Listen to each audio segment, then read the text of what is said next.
Yep. That's great. Hello, darlings. All right, do you remember in school, whether it's elementary school, high school, whatever, where inevitably in some type of art class there was a watercolor section and you just sort of had to plow through, and they were always trying to tell you that it was like the easiest thing to do, the easiest form of painting, which never seemed right to me. And as I've gotten older, you know, I've realized what an intricate, difficult skill that watercolor painting is, but I haven't done it really since school. I've used some watercolor paints in like a coloring book, that kind of thing, but I actually want to see if I can learn how to do any sort of actual watercolor painting. So stick around to see if I can actually paint something that looks halfway decent, or if it's going to be a total disaster. I don't know yet, but let's give it a whirl. Let's go. So first off, my lovely wife got me this super cute little mini watercolor set. It was very sweet of her. She also got me monster mini scented neon highlighters, which I haven't had a scented highlighter, I don't know how long.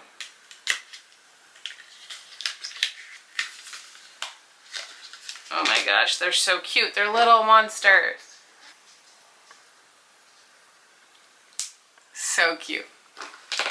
Yeah, let's open this up. You gonna help?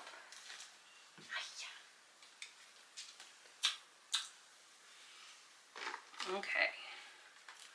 Let's open this up. Oh, I got lipstick on your nose.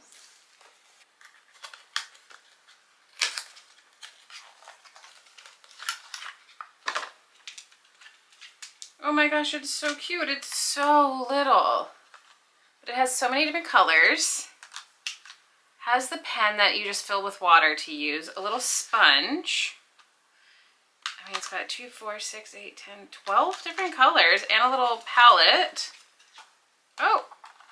Oh my gosh. And a finger holder in the back. So if I was outside, maybe that's an idea. Maybe we take this outside. What do you think? A cute little techniques guide, how to blend, keep it clean. It says to make a light pencil sketch in the middle of your watercolor paper. I don't have watercolor paper per se, but I do have a sketchbook with some thick paper. I think it should be fine. All right, let's try it. I think I'm gonna go outside.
attempt one. It was getting very hot and windy out there, but I did complete my painting.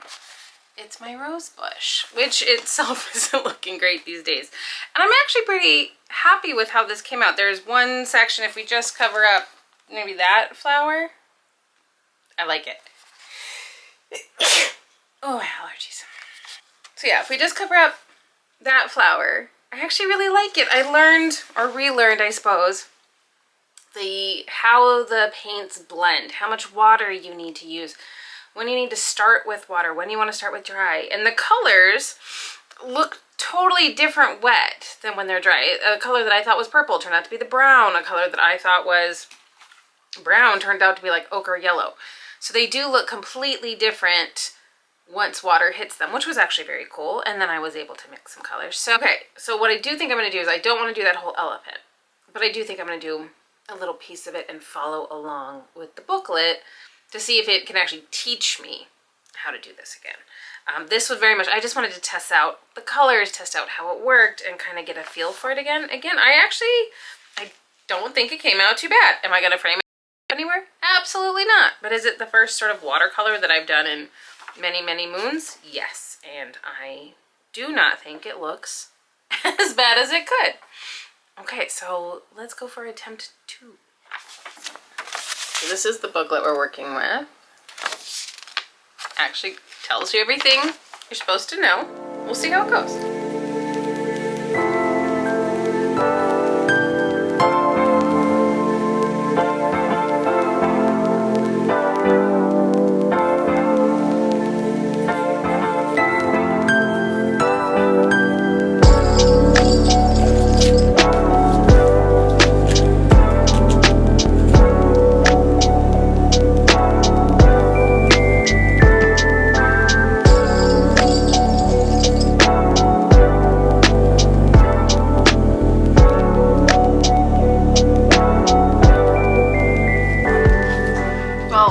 Character, that's for sure. I mean, technically it's a painting.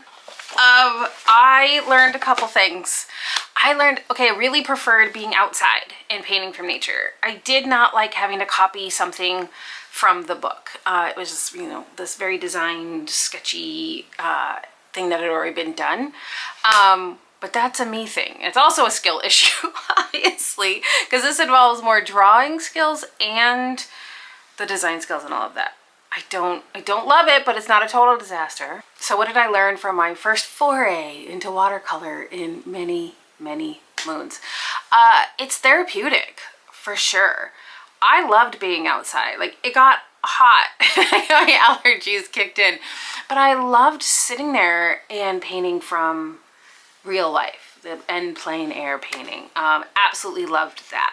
It is really therapeutic. I would love to do that again. I would love to take my little kit and go to the park and take a much smaller little watercolor book. I think I want to get some watercolor paper and do it right and do it out in the open. I genuinely really loved that. So yeah, even when you're messing up, very therapeutic. That was lesson 1. Lesson 2, water, your best friend and your worst enemy. You really do have to have patience with the water. You have to let things dry or it just bleeds and blends. I'm not so great at patience, so that's interesting. And if I was, you know, having a little sketchbook out at the park somewhere or at the ocean or whatever, like, am I gonna have time to let it dry? So that's a whole thing. But definitely water is your friend and your enemy, and you have to control it, and you have to be nice to it, and you have to pay attention to what it wants to do. And 3, yeah, practice. Practice is necessary. Obviously, I wasn't going to become a watercolor master in one very quick afternoon of doing 2 little paintings, but I can already see how things I figured out when I was just doing my first little rose bush sketch played into me working on the elephant. So I think if I was to actually start doing this as a practice and practice it, I could become a bit better pretty quickly. And I think that's exciting because the instant gratification of becoming better at an artistic endeavor is always fantastic. So I think I'll give that a shot. So if you have been thinking about revisiting a creative practice that maybe you tried when you were a kid or when you were in school and you haven't gone back to it, I say give it a shot. There is definitely some muscle memory involved that's very cool, but it is also interesting to see these things with an adult's mind and adult brain and seeing the process. And I think we just approach things very differently once, you know, it's not being assigned to you at school. But if you've been thinking about re-engaging in a creative endeavor from the past, I highly recommend it. I really think this was a fantastic, fun, fairly easy and inexpensive way to explore my creativity for the week. I am still genuinely really enjoying this 365 days of rediscovering creativity, and sometimes the kind of easier things turn out to be the more interesting things and the things that I actually learn more from about myself and about what I like in terms of doing creative projects. So this was great, and I'm so glad that I did it. I'd love to know, have you watercolored in the past? Are you any good at it? Is there something else you want to revisit from when you were younger? Maybe it's Play-Doh sculptures. You know, I think that could be fun. Just the smell of the Play-Doh. Oh, speaking of, my mini scented monster highlighters. What do they smell like? Is this lemon? Oh, they smell exactly like you remember. Yep, I'm gonna see if the purple one is grape. Just have to see. And it's that fake grape that doesn't actually exist in nature, but look at how cute. Look at his little face. Yep. That's great. Yeah, diving into a little bit of childhood fun has been fantastic today, and I'm so glad that I did. So if you'd like to follow along for more getting in touch with our inner creative folks, definitely subscribe. Come hang out. I'd love to have you along. Until next week, stay crafty, stay creative, stay childlike, and I will see you next week. Bye. What other flavors do we have? Blueberry? Oh, I think that's raspberry, like a blue raspberry.